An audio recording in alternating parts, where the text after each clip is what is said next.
Hey everyone, welcome back to new video. So in this tutorial, I will be showing you guys how to deactivate your Instagram account. So make sure you guys follow every step in the video.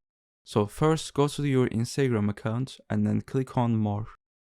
And then in here, go to your settings.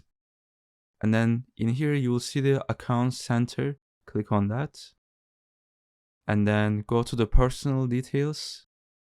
And then you will see the account ownership and control. Click on that. So click on the deactivation or deletion and then choose your Instagram account.